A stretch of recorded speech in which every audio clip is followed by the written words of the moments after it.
Welcome back to espresso.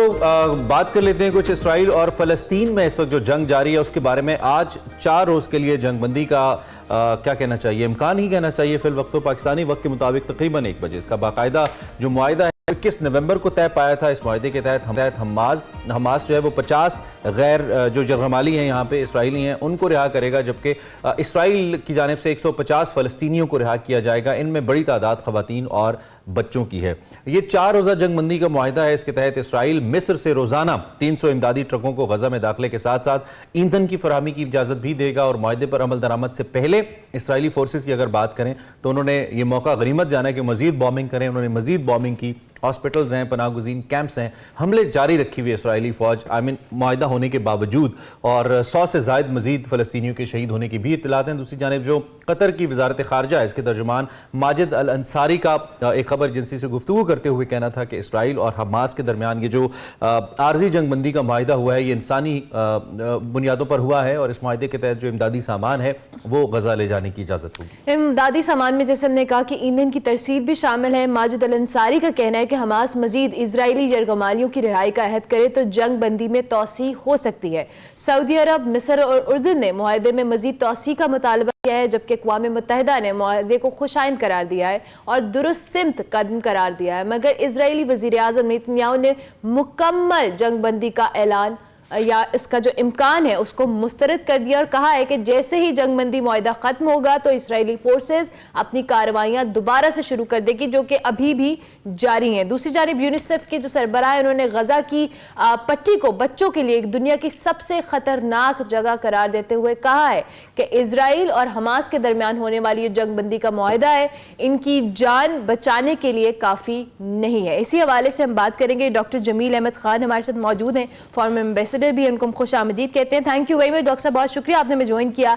ये जो 4 दिन की जंगबंदी का मुआहिदा है इसके बावजूद इजराइल की जो कार्रवाइयां हैं वो तो जारी हैं, लेकिन ये जो हम अभी ताज़ा तरीन सूरत हाल जो भी हमें अपडेट्स मिल रही हैं वो तो ज़ाहिर है कुछ इतनी हौसला अफजा नहीं है। और जिस तरह से अभी हम यूनिसेफ की इस रिपोर्ट के हवाले से भी बात कर रहे थे कि जिस तरह से अभी भी इजराइल अपनी कार्रवाइयां जारी रखे हुए है और ये जो 4 दिन जंगबंदी का मुआहिदा है इसको आप किस तरह से देखते हैं और जो इमदादी सामान है उसकी तरसील के हवाले से भी? इजराइल अपने तकरीबन 60 से 70% जो उसके मकासद थे हासिल कर चुका है। बाकी 30% उसको मकासद हासिल करने में, और मैं बताता हूँ क्या मकासद थे, उसको कोई उसमें मसला पेश नहीं आता नजर आ रहा है। क्योंकि इजराइल एक मुंहजोर दरिंदे की तरह वो जितनी भी अपनी कुव्वत ताकत अपने हवारियों के साथ मिलकर इस्तेमाल कर सकता था उसने किया और करने का इरादा रखता है। आपने प्राइम मिनिस्टर की बात कर ली, और कम से कम एक चीज इसमें हमने जरूर जहन में रखनी है, ये 4 दिन का मुआहिदा चले खुशाइन इसलिए है कि खुराक मिल जाएगी जो कि ह्यूमन राइट्स की, जो कि ह्यूमैनिटेरियन लॉ की एक पासदारी करते हुए पहले दिन से होना चाहिए था। पानी से प्यासा नहीं मारना चाहिए था, कारपेट बम्बिंग नहीं करनी चाहिए थी, हर बच्चे को हर 10 मिनट बाद एक बच्चे को शहीद करना ये कहीं भी दुनिया में हर इंटरनेशनल लॉ के खिलाफ वर्जी है। ये सारी चीजें तो इजराइल दुनिया की नजरों के सामने, दुनिया की मजम्मतों के सामने वो करता रहा, सिवाय सिक्योरिटी काउंसिल जिसकी सपोर्ट है इजराइल को, और वही सबसे अहम बात है। तो लिहाजा ये कर क्यों रहा है? आज 4 दिन की तो बड़ी खुशाइन बात है, इसमें कतर का जरूर हाथ है, और इसमें हमास भी जिस तरीके से उसको जकड़ लिया गया है चारों तरफ से, समुद्रों से, फिजाओं से, जमीनों से, टैंक सामने, जहाज ऊपर, बहरी बेड़े दूसरी पुश्त के तरफ, तो ये सारे के लिहाज से जब जकड़ लिया गया है तो हमास ने भी, वरना अगर आप देखें तो पहले तो एक इजरायली की जगह वो 100 अपने रिलीज कराते थे।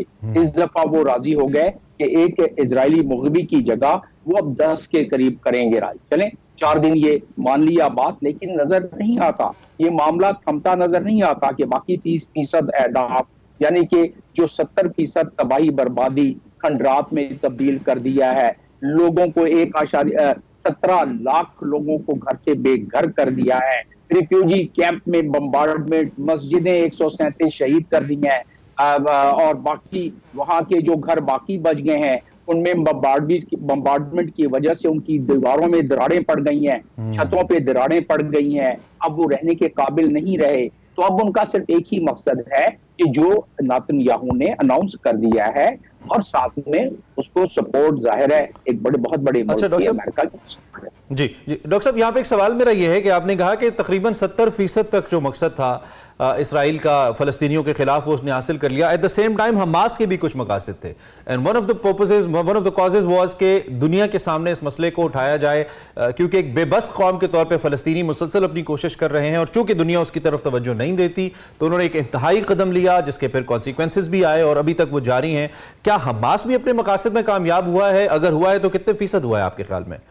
सिर्फ दुनिया का ज़मीर जगाने की कोशिश की है, लेकिन हमास को ये इल्म हो गया कि यकीनन दुनिया का ज़मीर जागा है और दुनिया में लोग अभी मिलियन मार्च की हद तक पहुंच गए हैं यूके में और बाकी जगहों पर, वो दुरुस्त है। और अमेरिका में जो बाइडन की रेटिंग 40% पर पहुंच गई है, कहाँ वो 60% पर थी, तो वो तो जाहिर है। और बाकी दुनिया के जो अथॉरिटेरियन ममालिक हैं उनको भी खदशा और खतरा शुरू हुआ कि उनकी कुर्सियां हिलनी शुरू हो जाएंगी।